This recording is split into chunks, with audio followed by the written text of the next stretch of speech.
Russian forces advanced further in their efforts to retake the Kursk region on Monday, threatening to encircle thousands of Ukrainian soldiers, just as Kyiv prepared for talks with top US diplomats in Saudi Arabia. Coming in on the Russia-Ukraine war. Take a look at this video that's just coming in via Storyful as Russian special forces walked miles inside a gas pipeline to strike Ukrainian units from behind in the Kursk region.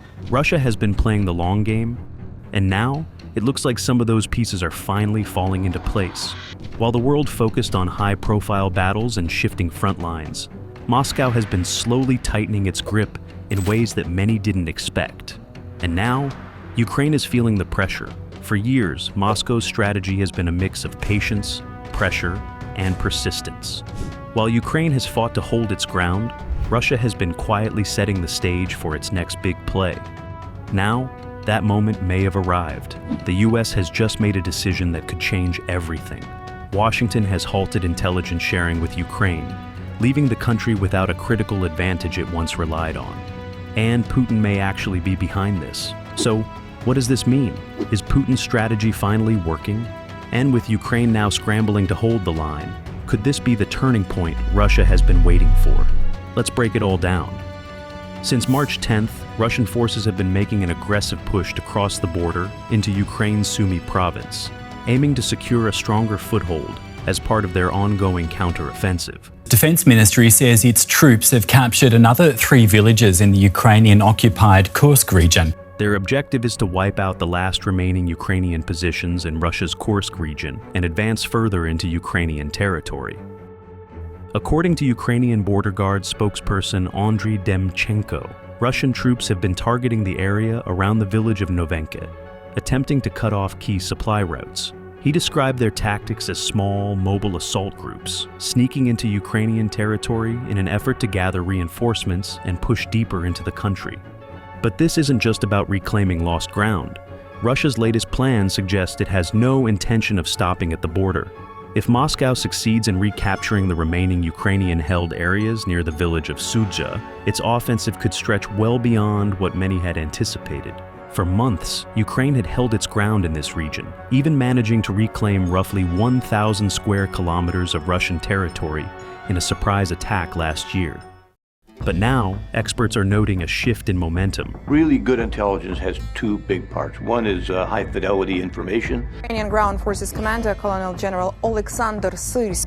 The Institute for the Study of War, ISW, recently reported that Russian forces are steadily dismantling Ukraine's northern defenses in Kursk.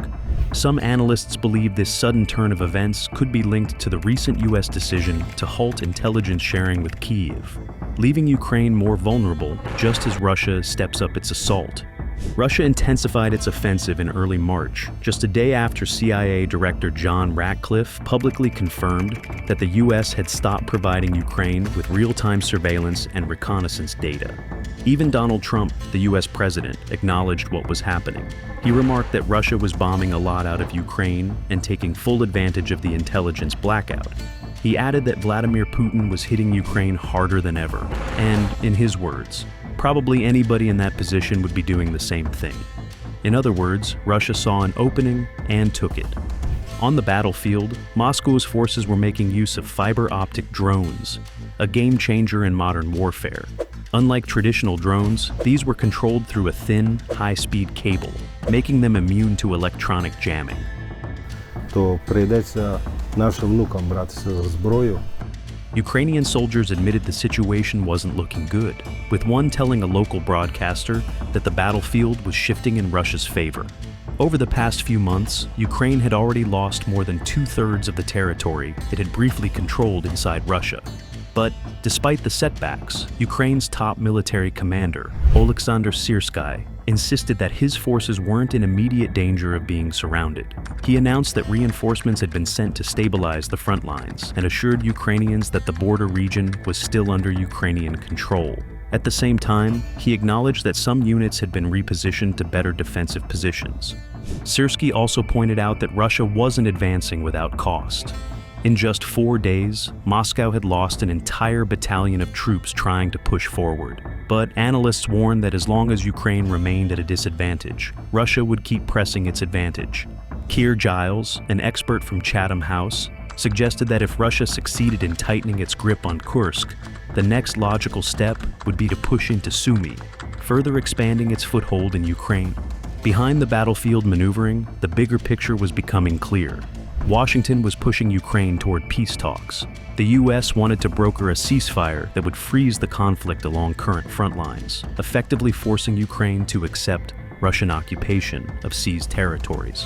Interestingly, Ukraine's incursion into Kursk last August wasn't just about reclaiming lost ground. It was a calculated move. Kyiv wanted to show it was still capable of launching offensive operations after its failed counteroffensive in 2023. But more importantly, it was about leverage. Capturing Russian positions and taking prisoners would give Ukraine something to bargain with if and when negotiations began. Ukraine's bold push into the Kursk region had initially been a major morale boost. It wasn't just about taking the fight to Russia, it was proof that Ukraine could still launch an offensive despite the odds. Western allies took notice, and for a moment, it seemed like Kyiv had an advantage in the war. But as the battle dragged on, some started questioning whether it had been the right move, especially with Russian forces gaining ground in the eastern Donbas region. With Russia ramping up its offensive near Pokrovsk, some military analysts wondered if Ukraine had stretched itself too thin. Resources were already scarce, and diverting troops to Kursk meant fewer defenses elsewhere. If Ukraine ended up losing its foothold in Kursk just as peace talks became a reality, it would have essentially gambled its position without securing lasting gains. But not everyone saw it that way.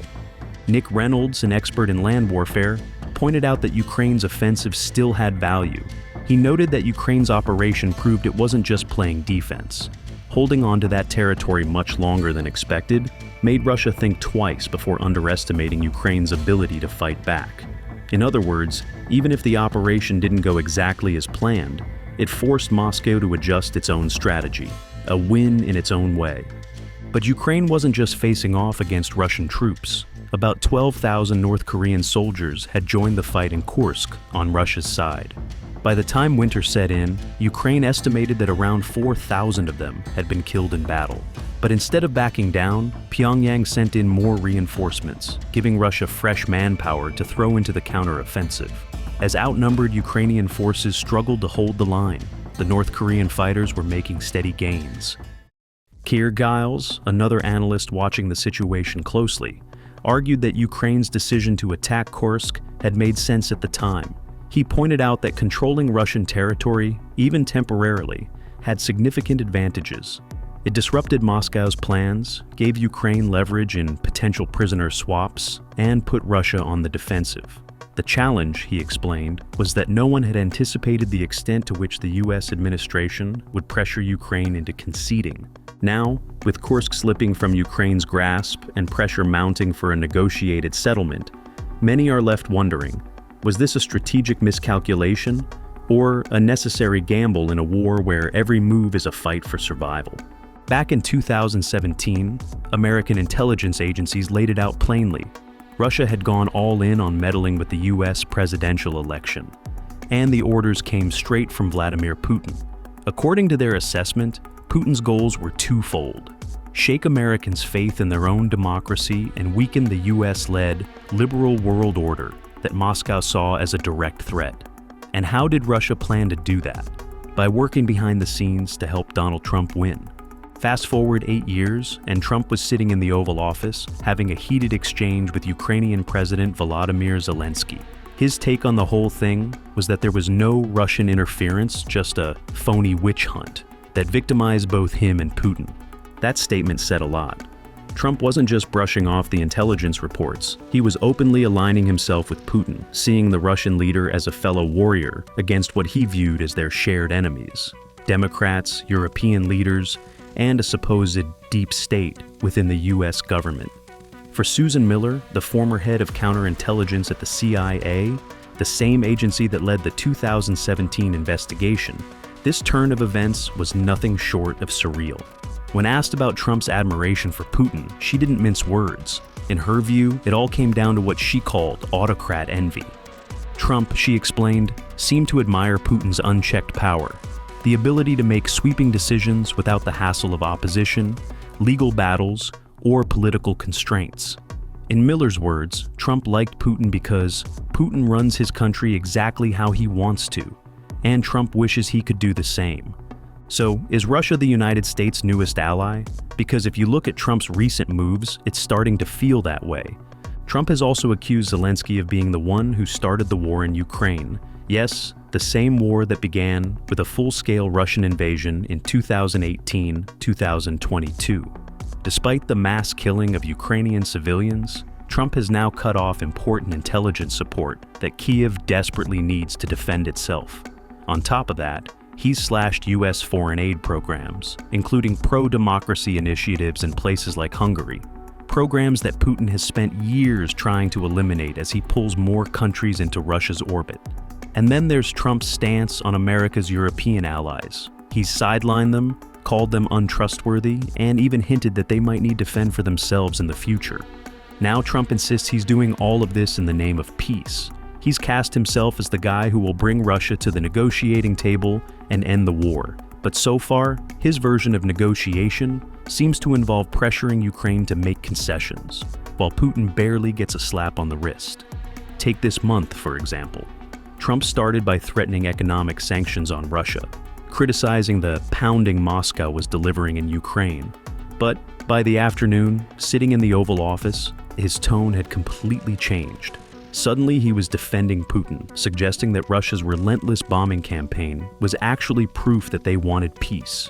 Ukraine, on the other hand, was the one dragging its feet, at least in Trump's eyes. If you're wondering how much all of this pleases Russian officials, just listen to them. Calder Walton, an expert on US-Russia espionage, put it bluntly. Putin and his former KGB buddies are getting everything they've ever dreamed of. According to him, what's happening right now isn't just a foreign policy shift. It's the dismantling of the US-led world order, something Putin has spent his entire career working toward. And Russia isn't even trying to hide its excitement. Just 2 days after Trump's explosive meeting with Zelensky, Kremlin spokesperson Dmitry Peskov went on Russian state TV and couldn't contain his enthusiasm. He practically celebrated the new direction of the White House, saying that Trump's policies were, in many ways, perfectly aligned with Russia's own vision.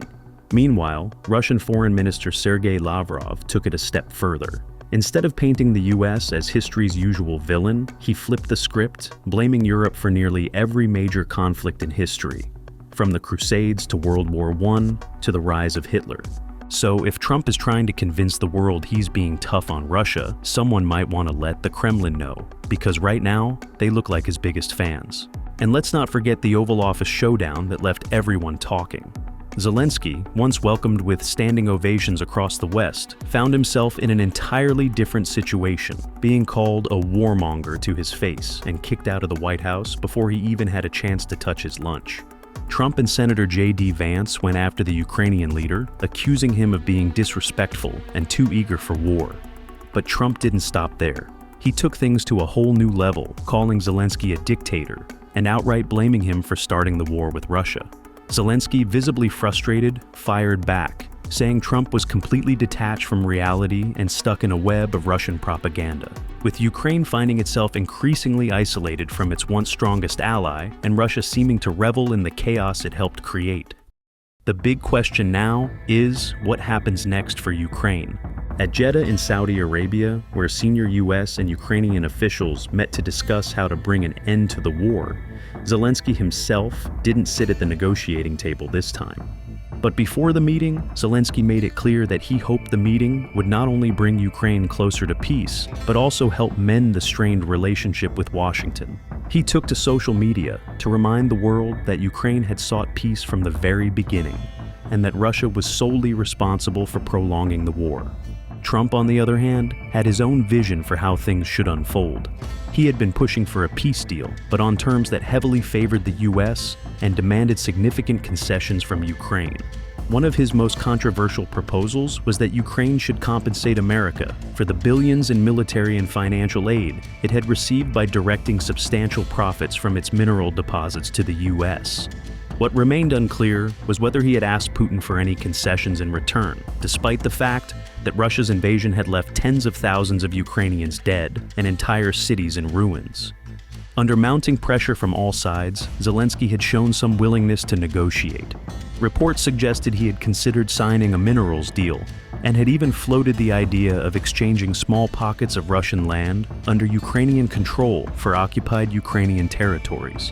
But with Russia making gains in Kursk and showing no signs of slowing down, that option had begun to look increasingly dangerous. While he had been open to certain compromises, Zelensky remained firm that Ukraine would never recognize Russian control over the eastern and southern regions still under occupation.